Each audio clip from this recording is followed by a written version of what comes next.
கோவையில் இருந்து வயநாட்டிற்கு போக்லைன் இயந்திரங்கள் மற்றும் ஃப்ரீசர் பெட்டிகள் அனுப்பி வைப்பு.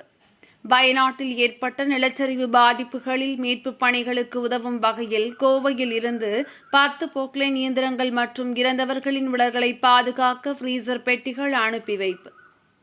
கடுமையான நிலச்சரிவில் பாதிக்கப்பட்டுள்ள கேரளாவின் வயநாடு பகுதியில் மீட்புப் பணிகள் தொடர்ந்து நடைபெற்று வருகின்றன. தொடர்ந்து பலியானோர் எண்ணிக்கை அதிகரித்து வரும் நிலையில் தமிழகத்தில் இருந்து மீட்புப் பணி உள்ளிட்ட அனைத்து வகையிலும் உதவிகள் செய்யப்படும் என தமிழ்நாடு முதலமைச்சர் மு.க.ஸ்டாலின் அறிவித்துள்ளார்.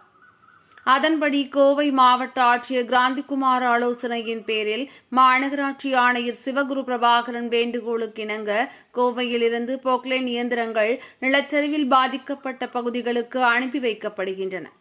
அதன்படி கோவையில் இருந்து மீட்புப் பணிகளுக்கு பயன்படுத்தும் வகையில் 10 போக்லைன் வாகனங்கள் மற்றும் இறந்தவர்களின் உடல்களை பதப்படுத்தி வைக்கும் 30 ஃப்ரீசர் பாக்ஸ்கள் மற்றும் நிவாரணப் பொருட்களை அனுப்பி வைக்கப்பட்டது.